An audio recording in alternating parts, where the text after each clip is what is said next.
राब्ता फाउंडेशन और STM private limited की इस खूबसूरत अदबी कहकशां में आज के इस खूबसूरत साहित्यिक पटल पर आयोजित आज के इस अजीम शान इंटरनेशनल मुशायरे में मैं रियाज सागर आपका दोस्त एक बार फिर आप तमाम हजरात का इस्तकबाल और खैर मकदम करता हूँ और खुशामदीद कहता हूँ अपने उन तमाम नाज़रीन, अपने तमाम श्रोताओं को जो पटल के उस पार बैठकर हमारे शोरा इकराम की, हमारे फनकारों की हौसला अफजाई करते हैं, हमारे प्रोग्रामों की आबरू और वकार में इजाफा करते हैं।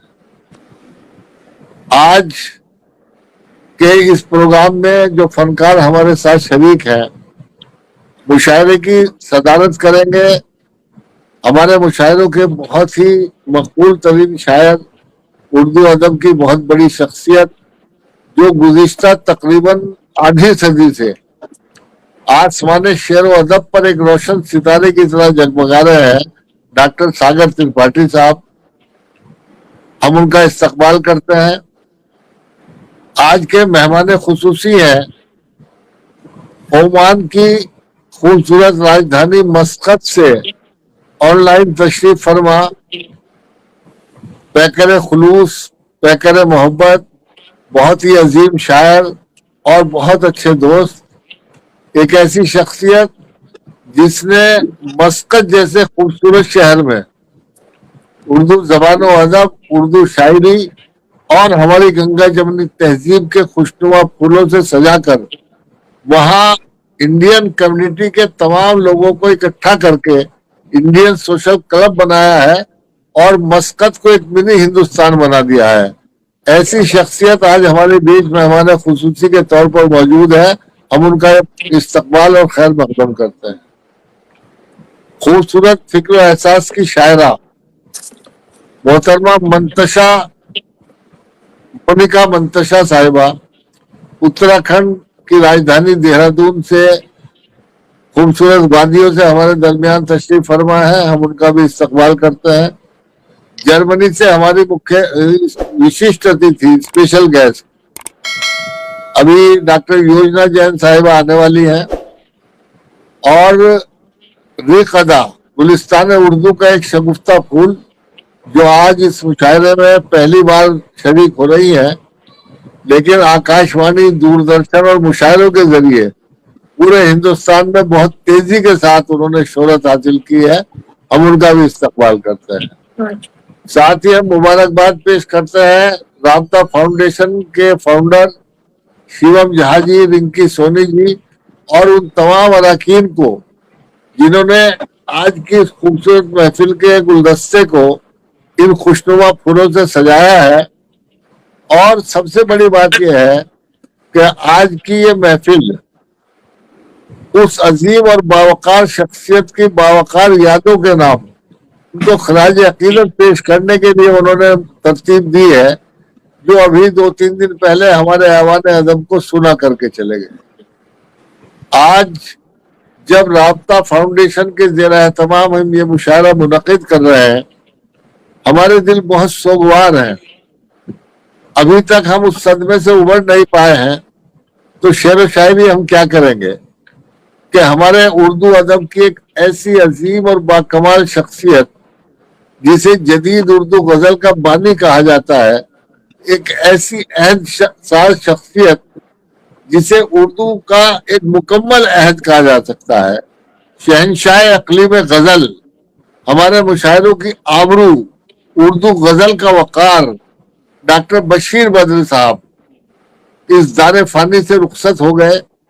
उनका एक शेर बड़ा मशहूर है कि उजाले अपनी यादों के हमारे साथ रहने दो, न जाने किस गली में जिंदगी की शाम हो जाए।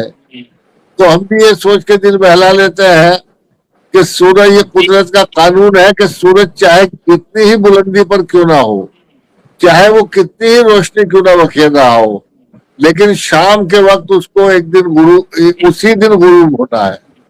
तो उस अजीम शायर की जिंदगी की भी शाम हो गई, मगर उनकी यादों के उजाले, उनकी बेमिसाल शायरी, उनकी शाइस्तगी, उनकी मोहब्बतें ان کا اجالا ہمارے دلوں کو ہمیشہ مہکاتا رہے گا۔ ڈاکٹر بشیر بدر صاحب کوئی معمولی شخصیت نہیں تھے، پدم شری کا ایوارڈ ان کو ملا، اردو غزل کو انہوں نے نئی نئی لفظیات دی، اردو غزل کو انہوں نے لب و رخسار کی تپش، وصال و فراق کی لذت اور تلخیاں اور مادیت کے سحر سے نکال کر زندگی کی حقیقتوں کے ساتھ جوڑا۔ وہ تمام چیزیں جو ہمارے دلوں میں ہوتی ہیں ان کو الفاظ پہنائے اور اتنی آسان اور سادہ زبان میں اتنی شائستگی کے ساتھ انہوں نے شاعری کی کہ جو لوگوں کے دل و دماغ میں اترتی چلی گئی اور ان کے ہزاروں اشعار زبان زد خاص و عام ہوتے چلے گئے۔ 18 سال کے بچے کی بھی سمجھ میں ان کے شعر آتے تھے، 75 سال کے بوڑھوں کے بھی سمجھ میں ان کے شعر آتے تھے، ہندی والے بھی ان کے شعر سن کے اردو سے محبت کرنے لگتے تھے، اور اردو والے تو ان کو جانتے ہی تھے کہ یہ زبان جو ہے خالص ہندوستانی زبان ہے، کچھ تو مجبوریاں نہیں ہوگی، یوں کوئی بے وفا نہیں ہوتا۔ بتائیے کون سی زبان کا شعر ہے؟ خالص ہندوستانی زبان کا شعر ہے، کوئی مشکل لفظ نہیں ہے، رات کا انتظار کون کرے، آج کل دن میں کیا نہیں ہوتا، دشمنی جم کر کرو لیکن یہ گنجائش رہے، جب کبھی ہم دوست ہو جائیں تو شرمندہ نہ، دے رہا ہے امیج بھی بالکل درست۔ محبتوں میں دکھاوے کی دوستی نہ ملا۔ ساگر صاحب آپ کی نظر کرتا ہوں ڈاکٹر صاحب کا شعر، نوازش، محبتوں میں دکھاوے کی دوستی نہ ملا، اگر گلے نہیں ملتا تو ہاتھ بھی نہ ملا۔ یہ بشیر بدر صاحب کی شاعری تھی، اور کمال کی بات یہ ہے کہ ایک لفظ بھی اس میں مشکل نہیں ہے، سب کے سمجھ میں آنے والی شاعری ہے۔ کوئی گائک ایسا نہیں بچا جس نے بشیر بدر صاحب کی شاعری نہ گائی ہو، دنیا کا کوئی ملک ایسا نہیں ہے کہ جہاں بشیر بدر صاحب کے شعر زبان زد خاص و عام نہ ہو۔ انہوں نے کبھی محبوب کی زلفوں پر شعر نہیں کہے، لب و رخسار پر انہوں نے شعر نہیں کہے، انہوں نے اپنی محبوبہ ہی غزل کو بنا لیا۔ ابھی اس طرف نہ نگاہ کر میں غزل کی زلفیں سنوار لوں، میرا لفظ لفظ ہو آئینہ تجھے آئینے میں اتار لوں۔ جب ہم اسٹوڈنٹ تھے تو ان کا ایک شعر مجھے یاد ہے، ابھی بہت لوگوں کو شاید یاد نہیں ہوگا، کہ غزلیں اب تک شراب پیتی تھی، غزلیں اب تک شراب پیتی تھی، پیم کا رس پلا رہے ہیں ہم۔ زندگی کی کڑوی سچائیوں سے جوڑ کر انہوں نے اردو شاعری کو جدید اردو غزل کا ایک نیا روپ پہنایا، اور جدید اردو غزل کا منظرنامہ ڈاکٹر بشیر بدر کی شاعری کے بغیر کبھی مکمل نہیں ہو سکتا۔ شگوفہ غزل کی معصومیت اور سادگی کو انہوں نے ایک شفیق باپ کی طرح پروان چڑھایا، اور دوشیزہ غزل کی عشوت ترازیوں اور غمزہ ناز و ادا کو ایک عاشق صادق کی طرح چاہا، اور اپنے خوبصورت فکر و احساس کی خوشبو میں تر بتر کر کے ایسے ایسے خوبصورت اشعار کہے جو لوگوں کے دل و دماغ کو معطر کرتے ہوئے روح کی گہرائیوں میں اتر گئے۔ آج ڈاکٹر بشیر بدر صاحب ہمارے بیچ میں نہیں ہے۔ مجھے ایک شعر یاد آتا ہے کہ موت سے بچنے کی ایک ترکیب ہے، ڈاکٹر صاحب، موت سے بچنے کی ایک ترکیب ہے، دوسروں کے ذہن میں زندہ رہو۔ اور وہ زندہ ہیں اور ہمیشہ زندہ رہیں گے۔ زندگی ایسے جیو، موت سے بچنے کی ایک ترکیب ہے، زندگی دوسروں کے ذہن میں زندہ رہو۔ اور ایک شعر اور ہے کسی کا، میں نے اس میں نوٹ کیا تھا، مجھے یاد نہیں تھا، کہ زندگی ایسے جیو کہ دشمنوں کو رشک ہو، زندگی ایسے جیو کہ دشمنوں کو رشک ہو، موت ایسی ہو کہ دنیا دیر تک ماتم کرے۔ بشیر بدر صاحب کی زندگی ڈاکٹر ساگر ترپاٹھی صاحب نے ان کو بہت قریب سے دیکھا ہے، میرا بھی ان سے ایک ذاتی تعلق تھا۔ ان کا سانحہ ارتحال صرف اردو ادب کا نقصان نہیں ہے بلکہ ہم دونوں کا ذاتی خسارہ ہے۔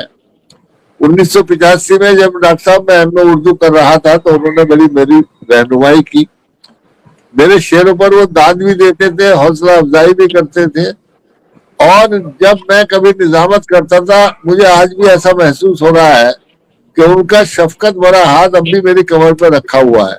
جب میں یونیورسٹی جاتا تھا تو کبھی شاہد صاحب سے ملواتے تھے، کبھی خالد صاحب سے ملوا کے کہتے تھے دیکھو یار یہ لڑکا بڑا اچھا شاعر بنے گا، इसने मेरी बहन में शेयर किया और फिल्म में शेयर किया है। वो वाकया मैं फिर कभी सुनाऊंगा, मैंने अपने इंटरव्यू में बताया था। बहरहाल डॉक्टर बशीर बद्र साहब एक ऐसी शख्सियत थे जिन्होंने नफरत के अंधेरों में भी मोहब्बतों के चिराग जलाए। 1987 में मेरठ के दंगे के दौरान जब वो दिल्ली में एक मुशायरा पढ़ने गए थे तो कुछ दंगाइयों ने उनके घर में आग लगा दी। हालांकि उनके पड़ोसी जो करम सिंह वगैरह थे, उन्होंने धर्मपाल थे, उन्होंने बाल्टी ला के उस आग को बुझाया भी, उनके बच्चों को अपने घर में पनाह दी। लेकिन बशीर बद्र साहब ने अपना मकान जलने के बावजूद नफरत की आग को कभी अपने दिल की चौखट पार नहीं करने दी। उस वक्त भी उन्होंने एक शेर कहा था जो बहुत मशहूर हुआ कि लोग टूट जाते हैं एक घर बनाने में, तुम तरस नहीं खाते बस्तियां जलाने में। और ये भी उन्हीं दिनों का शेर है कि दुश्मनी जमकर करो, लेकिन ये गुंजाइश ये है वो वाला कि ये तो बहुत पुराना है, दुश्मनी जमकर करो वाला, कि दुश्मनी का सफर एक कदम दो कदम, तुम भी थक जाओगे। ये भी उस दिनों का शेर है कि दुश्मनी का सफर एक कदम दो कदम, तुम भी थक जाओगे हम भी थक जाएंगे। 7 संदूकों में भरकर दफन कर दो नफरतें। ये पैगाम उन्होंने पूरी दुनिया को दिया। ये नहीं देखा कि मेरा घर जला दिया इन्होंने, वो कह रहे हैं कि 7 संदूकों में भरकर दफन कर दो नफरतें। आज इंसान को मोहब्बत की जरूरत है बहुत, तो वो मोहब्बत का अमीन जिसके लिए हम लोग पूरी रात भी बोल सकते हैं, ज्यादा बोलना मेरे ख्याल में मुनासिब नहीं है।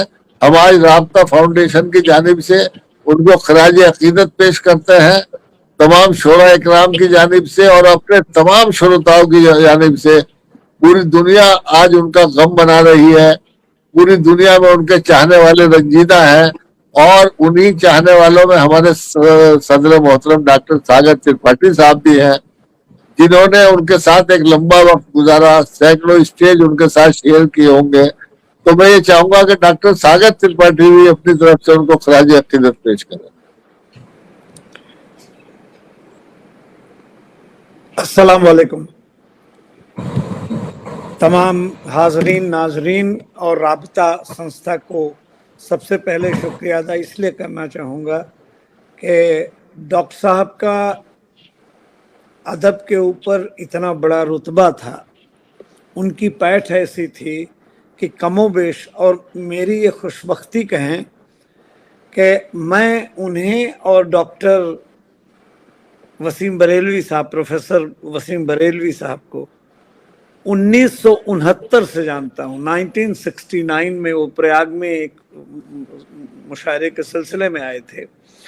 देर रात मुशायरे में कुछ वहाँ परेशानी हो गई, और उस समय मैं एमए प्रीवियस का छात्र था, और फिराक साहब जिनसे करीब 2017 दिन का हमारा पारिवारिक ताल्लुक, उनके वालिद मोहतरम जो थे गोरखनाथ सहाय इबरत साहब और मेरे दादा गुरु भाई थे, बड़ा पुराना रिश्ता था। उन्होंने ही मुझको single seater hostel diamond jubilee में एडमिशन दिलवाया था।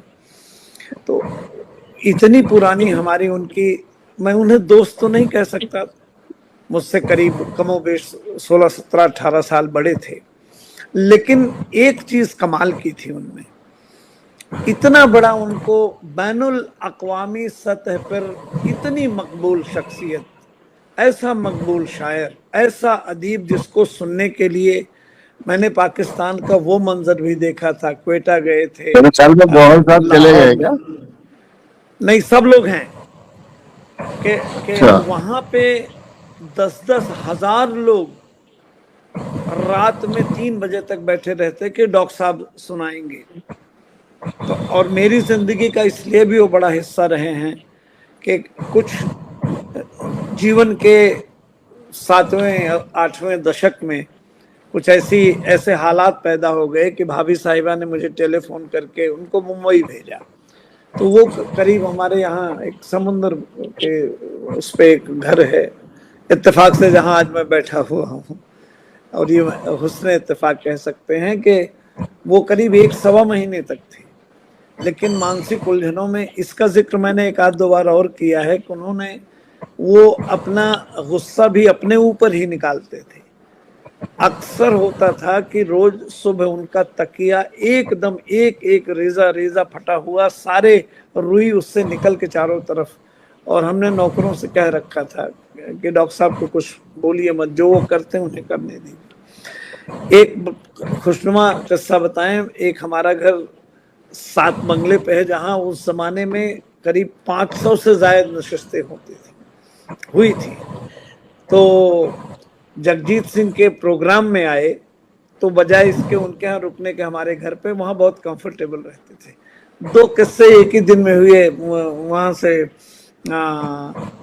اندور سے مشاعرہ پڑھ کے آئے تھے.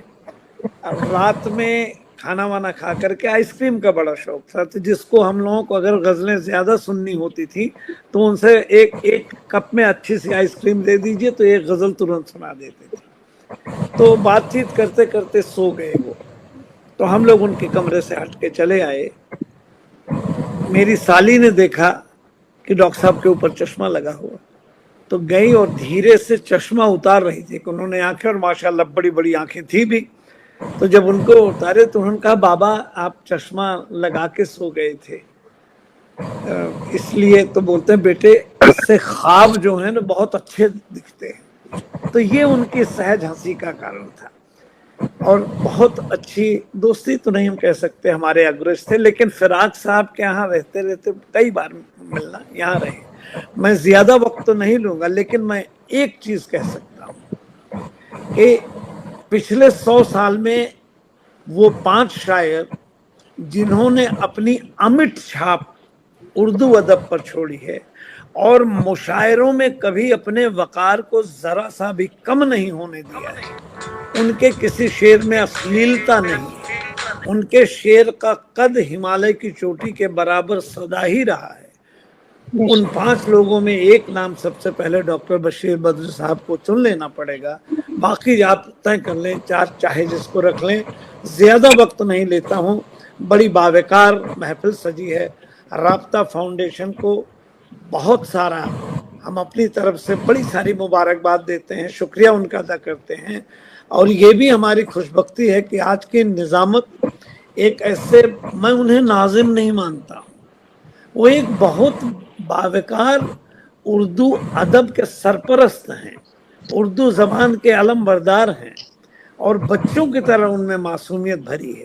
لیکن ادب کے وقار، ادب کے قد کے ساتھ کبھی ریاض ساغر صاحب سمجھوتا نہیں کر سکتے. میرا اپنا انداز ہے کہ کم سے کم 500 سے زائد مشاعروں کی ہی نظامت آپ نے زندگی میں، اتنے سے تو زیادہ کی ہوگی. لیکن آپ دیکھیں گے کہ ہر بزم میں، ہر محفل میں کوئی ایسی نئی بات کہہ کے جاتے ہیں جو نئی نسل کے لیے ایک سبق کی طرح ہے. میں خراج عقیدت کے طور پر صرف میں اتنا ہی کہوں گا کہ آج شاعری بھی میری چپ ہے، آج میری غزل گوئی بھی ایک طرح سے مفلوج ہے. اتنا ضرور میں کہوں گا کہ دنیا میں شاعروں کا بدل کوئی بھی ہو سکتا ہے، لیکن ڈاکٹر بشیر بدر جیسا شاعر نہ ہوا ہے نہ مستقبل میں ہوگا. بڑے ادب کے ساتھ آپ باوقار لوگوں کے بیچ میں چاہتا ہوں کہ یہ مائک عالی مرتبت جناب ریاض ساغر صاحب کے حوالے جائے. بہت شکریہ صدر محترم، آپ نے صحیح کہا، بالکل صحیح فرمایا آپ نے کہ ڈاکٹر بشیر بدر صاحب کا تو بدل ہو ہی نہیں سکتا. بدل تو کسی کا بھی نہیں ہوتا، لیکن اس صدی کے وہ سب سے بڑے اور عظیم شاعر تھے. وہ ایسے شاعر تھے کہ جنہوں نے اردو غزل کو ایک نیا ڈکشن، نئی شیلی، نیا انداز دیا. اردو غزل جو کبھی محبوب کی گفتگو اور وصال و فراق کی لذت اور تلخیوں کی بات کرتی تھی، جس میں لب و رخسار کی تپش اور زلفوں کے خم ہوا کرتے تھے، اس کو وہاں سے نکال کر ڈاکٹر بشیر بدر صاحب نے زندگی کی نغمگی سے جوڑا، زندگی کی تلخیوں کے ساتھ جوڑا، زندگی کی سچائیوں کے ساتھ جوڑا. اور اسی لیے ان کے ہزاروں اشعار زبان زد خاص و عام ہو چکے ہیں، اور وہ رہتی دنیا تک لوگوں کے دلوں کو سکون اور روح کو تازگی عطا کرتے رہیں گے. उन्हें जिंदगी का सलीका सिखाते रहेंगे। और डॉक्टर बशीर बद्र साहब मरहूम होते हुए भी फन्ने शायरी के आमगीनों में हमेशा जिंदा जावेद रहेंगे। और हम आज राब्ता की जानिब से एक बार फिर उनको खराज अकीदत पेश करते हैं और हम सब मिलकर दुआ करते हैं कि अल्लाह सुब्हानहू व तआला उनके दर्जात बुलंद करे और जन्नतुल फिरदौस में आला तरीन मकाम अता फरमाए।